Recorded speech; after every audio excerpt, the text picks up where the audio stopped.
Pessoal, vamos a mais uma aula e hoje nós vamos falar sobre acústica, o estudo do som. Gente, os seres humanos são animais tipicamente visuais, ou seja, percebemos mais elementos ao nosso redor por meio da visão.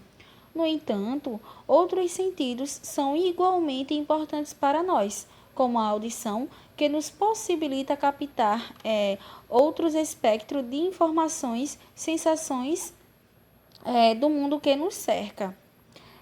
E a orelha, gente, é o órgão do corpo humano responsável pelo sentido da audição. E a acústica, pessoal, é o segmento da física que interpreta o comportamento das ondas sonoras audíveis frente aos diversos fenômenos ondulatórios. Uma onda sonora, gente, pode ser o quê? Uma onda mecânica, longitudinal e tridimensional. E aqui, gente, a orelha, ela nos possibilita identificar e diferenciar uma grande diversidade de sons. Gente, falando um pouquinho aqui das ondas sonoras, é que o estudo dos sons e os fenômenos associados a ele são chamados de acústica.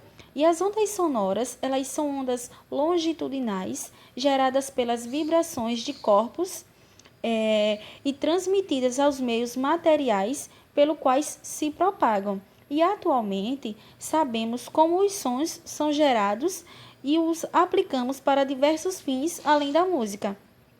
O som, gente, ele é nada mais que o conjunto de ondas mecânicas longitudinais capazes de sensibilizar o sentido auditivo. E é por esse motivo, gente, que o som ele não se propaga no vácuo, diferentemente da luz, que é uma onda eletromagnética, ou seja, uma oscilação de propriedades elétricas e magnéticas. Então, percebemos os sons em razões de suas três qualidades que nós vamos estudar a seguir. E a primeira delas, gente, que nós vamos falar é a percepção do som.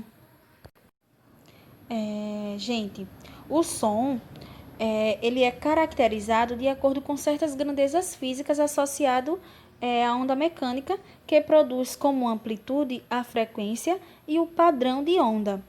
E se é arredondada, quadrada, triangular, ou mesmo combinação dessas formas, e é por isso que a gente vai falar de alguns exemplos para caracterizar.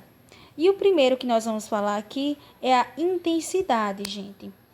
Gente, a intensidade quanto a esse aspecto, um som ele pode ser fraco, ou seja, ter uma baixa intensidade, ou forte, ter uma alta intensidade.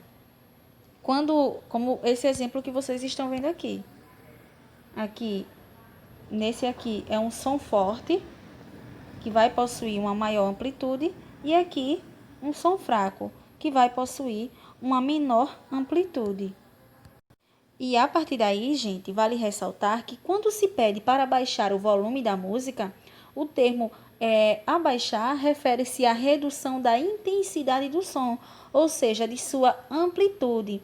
A intensidade sonora, gente, ou a intensidade do som mede o quanto de energia sonora é transmitida com o tempo, ou seja, se o som é mais forte ou fraco, dizemos então que o som é mais intenso ou menos intenso. E a partir daí, né, a gente percebe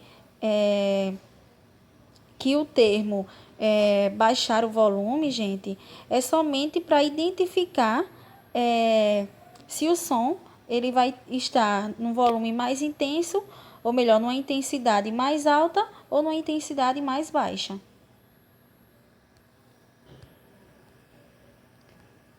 Agora a gente vai falar aqui um pouquinho dessa intensidade, gente. Ou melhor, falar um pouco mais sobre a intensidade, gente, que para medir o nível sonoro é utilizado um equipamento chamado de decibelímetro. Esse equipamento, gente, ele usa um nível de referência de intensidade. O som de menor intensidade ainda é audível para a média das pessoas e tem como unidade o decibel, que é o dB, que representa a 10ª parte do bel. O nível sonoro, gente, ele mede a relação entre a intensidade de um som e a intensidade mínima para que o ser humano em geral possa ouvir o som. Então, aqui que vocês estão vendo nessa imagem é um infográfico que ele compara os níveis de intensidade sonora medidos por um decibelímetro em diferentes situações. Então, vocês vão notar aqui diferentes situações. Eu vou citar algumas para vocês aqui, como aqui, conversa das pessoas, que ela está aqui sendo medida em 60 decibelímetro, que é um som moderado. Já que o de avião, ele já está aqui, gente, em um som que ele é considerado extremamente, ou melhor, já é aqui no limite da dor, que provoca até dor nos ouvidos humanos, que ele chegou até 130 decibelímetro, assim também como fogos de artifício, eles estão localizados aqui. Deixa eu só tirar a marcação para vocês visualizarem melhor. Já aqui, em alguns casos, como de trombete, ou melhor, de trombone, sirene de polícia, é um som extremamente alto, sendo o da sirene de polícia 120 decibelímetro. Então, aqui é só para vocês observarem a diferença entre as intensidades sonoras. E a altura, gente, a altura do som é outro tipo de qualidade da sensação auditiva. E essa qualidade, gente, ela nos possibilita diferenciar sons graves de sons agudos. Um som grave, gente, é uma onda sonora de baixa frequência, ou seja, há menos oscilações por período na onda. E um som agudo, como esse que vocês estão vendo aqui, ó, esse aqui de baixo. Desculpa, gente, deixa eu só fazer a marcaçãozinha correta. Um som agudo, como esse aqui na parte de baixo, é uma onda de alta frequência, isto é, ele apresenta muitas oscilações na onda em um intervalo de tempo curto. Então, aí dá pra gente diferenciar bem um som agudo de um som grave. E o timbre, gente?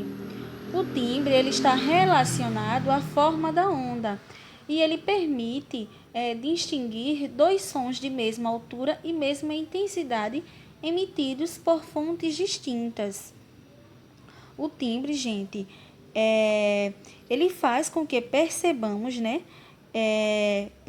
Ou seja, com que possamos diferenciar esses sons de mesma altura e mesma intensidade emitidos por fontes sonoras distintas.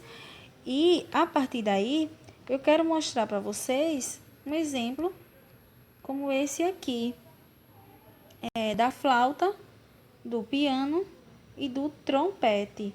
Então, o timbre, ele faz com que a gente perceba essa diferença entre esses sons de mesma altura e mesma intensidade. E a poluição sonora, gente? Então, só é considerado uma poluição sonora, gente, quando o som ele acaba prejudicando o ser humano. E os níveis sonoros, gente, eles podem, ou melhor, eles definem se o som é agradável ou não. E o excesso de ruídos e as altas intensidades desses sons é o que a gente vai chamar de poluição sonora. E esse, gente, é um problema nas grandes cidades, porque eles podem causar estresse, irritação e outros danos diretos e indiretos à saúde, tanto humana quanto animal. Falando agora um pouquinho sobre a velocidade do som, vale destacar que essa velocidade do som, tanto no ar quanto no aço, elas podem ser calculadas por meio da fórmula sobre a qual nós vamos estudar agora.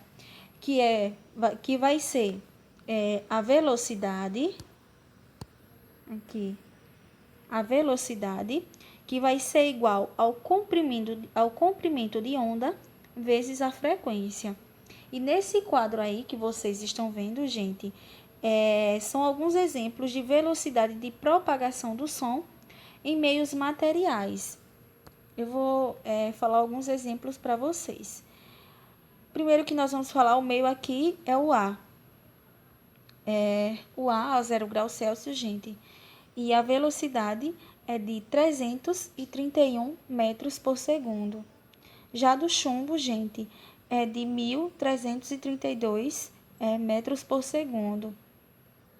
Já essa propagação do som no ouro é de 3.240 metros por segundo. E assim, nós vamos observar diferentes velocidades de propagação dos sons de acordo com os meios materiais.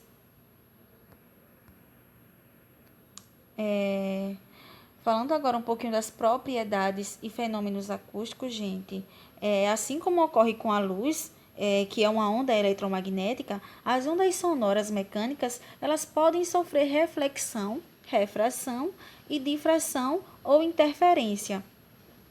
E vou falar para vocês um pouquinho sobre cada um deles. A reflexão, gente, assim como no caso da reflexão da luz por um corpo refletor, as ondas mecânicas, elas também podem ser refletidas. E a reflexão é o resultado da incidência de uma onda com uma superfície, ocorrendo mudança no sentido de propagação, sem que a onda toque no meio e sem que sua velocidade seja alterada. E quando as ondas sonoras, gente, atingem um obstáculo fixo, como uma parede, elas sofrem a reflexão com inversão de fase. E a persistência auditiva é o tempo que leva para deixarmos de perceber um som a 0,1 segundo. E o eco, gente, ele ocorre quando a pessoa percebe o som por ela emitido duas vezes distintas. Já a refração, gente, esse fenômeno ele ocorre quando, em uma mudança de meio de propagação, a onda mecânica ela tem uma direção e velocidades alteradas. E como consequência, gente, há também mudança no comprimento dessa onda. Na refração do som, gente, o ângulo de feixe de onda refratado com a reta normal, ele pode aumentar ou diminuir dependendo se a onda vai para um meio no qual a velocidade ela é maior ou menor. E a frequência do som produzido, ele não se altera quando há mudança de meio.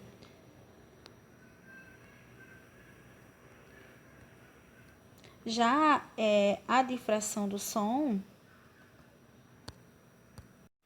ela está relacionada, gente, ao fenômeno no qual uma onda ela é capaz de contornar um obstáculo.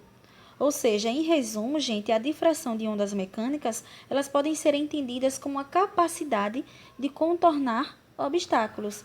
E a condição para a difração ocorrer é que o tamanho dos obstáculos ou fendas seja aproximadamente igual ao comprimento de onda da fonte de emissão. E o eco, gente, vamos entender o que é o eco. Então, vamos prestar atenção. Alguma vez você já esteve em um local aberto em que houvesse um muro muito grande, como a parede de um prédio, ou mesmo em uma pedreira e alguém deu um grito e você, além de ouvir o som emitido por essa pessoa, escutou a repetição dele em seguida. Então, esse fenômeno é o que a gente vai chamar de eco. E ele é o resultado de uma reflexão, gente. Então, como nessa imagem aí que vocês estão vendo, se uma pessoa ela toca um trompete diante de uma colina, é possível escutar o eco do som produzido. Nós falamos sobre o eco. E o sonar, gente? Pessoal, Os sonares, eles são instrumentos utilizados por navios para a detecção e localização de objetos no fundo do mar. E esse equipamento, ele é indispensável para fins bélicos. Haja visto, gente, que ele localiza submarinos inimigos e é muito utilizado por navios pesqueiros para encontrar cardumes. Os sonares, gente, eles funcionam a partir da emissão de pulsos sonoros que se chocam com o valor da velocidade de propagação dos pulsos sonoros na água e o tempo entre a emissão e a recepção deles.